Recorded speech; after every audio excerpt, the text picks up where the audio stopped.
አርእስተ ዜና። የአውሮፓ ህብረት በሩሲያ ላይ አዲስ ማዕቀብ ማጽደቋ ተሰማ።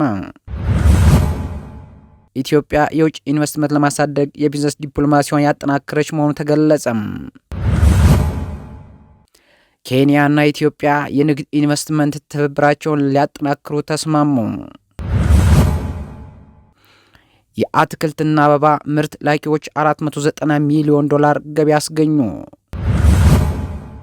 አሜሪካና ኢትዮጵያ የግሉ ዘርፍ ተሳትፎውን ለማጠናከር ንግድን ለማሳደግና የኢኮኖሚ እድገት ለማበረታታት አዲስ የውይይት መድረክ ጀምረዋል። ሰላም የአዲስ ቮይስ ቻናል ተከታታዮች፣ ዛሬ በቢዝነስ ዜናችን እነዚህም በዝርዝር እንመለከታለን። እስከ ፍጻሜ አብራችሁን ቆዩ።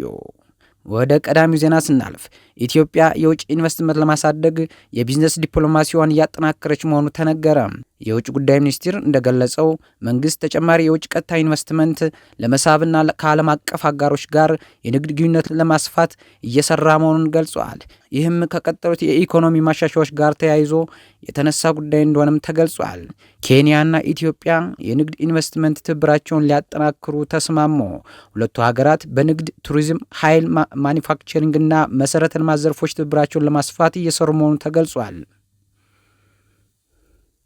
የአትክልትና አበባ ምርት ላኪዎች $490 ሚሊዮን ገቢ አስገኙ። ኢትዮጵያ በሆርቲካልቸር ምርቶች $490 ሚሊዮን ገቢ አግኝታለች። ለሚቀጥለው ዓመታትም $575 ሚሊዮን ለማግኘት እቅድ ተይዟል። አሜሪካና ኢትዮጵያ የግሉ ዘርፍ ውይይት ተጀምሯል። አሜሪካና ኢትዮጵያ የግሉ ዘርፍ ተሳትፎን ለማጠናከር ንግድን ለማሳደግና የኢኮኖሚ እድገትን ለማበረታታት አዲስ የውይይት መድረክ ጀምረዋል። የአውሮፓ ኢኮኖሚ ወደ እድገት መመለሱ ተነገረ። የቅርቡ ኤስ&ፒ ግሎባል ፒኤምአይ እንደሚያሳየው የአውሮፓን የንግድ እንቅስቃሴ በ4 ወራት ውስጥ ለመጀመሪያ ጊዜ በሐምሌ ወር ተስፋፍቷል። የማኑፋክቸሪንግ ምርት የብዙ ዓመታት ከፍተኛ ደረጃ ላይ ደርሷል።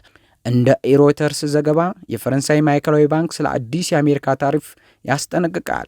የፈረንሳይ ባንክ ገዢ ኢማኑኤል ሙሊን የቅርብ የአሜሪካ ታሪፍ በዓለም ኢኮኖሚ ላይ እርግጠኛ ለመሆንን እየጨመሩ እንደሆነ ተናግረዋል። ምንም እንኳን የአውሮፓ ህብረት የአሜሪካ ንግድ ስምምነት በአውሮፓ ላይ ያለውን ተጽዕኖ ቢያለዝብም እየጨመረ የመጣ የንግድ መሰናክሎች ኢንቨስትመንትና የኢኮኖሚ እድገትን ሊጎዱ እንደሚችሉ አስጠንቅቀዋል። እንደ ሮይተርስ ዘገባ የአውሮፓ ህብረት በሩሲያ ላይ አዲስ ማዕቀብ ማጽደቋ የአውሮፓ ህብረት አምባሳደሮች በዩክሬን ጦርነት ምክንያት የሚደረገውን ቀጣይ የኢኮኖሚ ጫና አካል በመሆን የሩሲያ ባንኮችና የፋይናንስ ተቋማትን የሚመለከቱ ሌላ ዙር ማዕቀብ ላይ ተስማምተዋል። እንደ ሮይተርስ ዘገባ የአውሮፓ የገንዘብ ገበያዎች ተረጋግተዋል። የነዳጅ ዋጋ $100 በርሜል በላይ ከወደቀ በኋላ የአውሮፓ የአክሲዮን ገበያዎች ከፍ ብለዋል። ይህም ኢንፍሌሽን ስጋቶችን አሳንሷል። ባለሀብቶች የጂኦ ፖለቲካዊ ውጥረቶችንና የዓለም ታሪፍ የአውሮፓ ኩባንያዎች ላይ ያለውን ተጽዕኖ መከታተላቸውን ቀጥለዋል። እንደ ዘጋርዲያን ዘገባ ንግዶች የማዕከላዊ ባንክ ውሳኔዎችን እየተጠባበቁ ነው። በመላ አውሮፓ ያሉ ባለሀብቶች ከእንግሊዝ ባንክና ከሌሎች ዋና ዋና ማዕከላዊ ባንኮች የሚጠብቁትን የፖሊሲ ውሳኔዎች እየተከታተሉ ነው። ኩባንያዎችም ከፍተኛ የኃይል ወጪዎችና የንግድ እርግጠኛ አለመሆን መካከል የሁለት ሩብ የገቢ ሪፖርት ማቅረባቸውን ቀጥለዋል። ከዩናይትድ ስቴትስ የወጡ ዋና ዋና የተረጋገጡ የንግድ እና የኢኮኖሚ ዘገባዎች በሐምሌ ወር የአሜሪካ የንግድ እንቅስቃሴ ተጠናክሯል።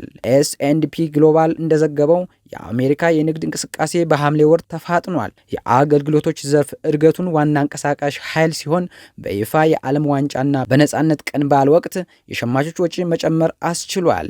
ኢኮኖሚስቶች የነዳጅ ዋጋ መጨመርና የዓለም የንግድ ውጥረቶች እድገትን ሊቀንሱ ስለሚችሉ መሻሻሉ ጊዜያዊ ሊሆን እንደሚችል አስጠንቅቀዋል። እንደ ሮይተርስ ዘገባ አዲስ የአሜሪካ ታሪፍ ተግባራዊ መሆኑን ገልጸዋል። የአሜሪካ መንግስት በአውሮፓ ህብረትና በቻይና ጨምሮ ከ60 የሚሆኑ የንግድ አጋሮች ከሚገቡ ምርቶች ላይ ከ100% እስከ 12.5% አዲስ ታሪፍ ጣለ። እነዚህ እርምጃዎች የዓለም አቀፍ አቅርቦት ሰንሰለቶች እና የዓለም አቀፍ ንግድን እንደሚነኩ ይጠበቃል። ዕለታዊ የቢዝነስ ዜናዎች በፍጥነት እንዲደርሶ ቻናሉን ሰብስክራይብ በማድረግ ቤተሰብ ይሁኑ።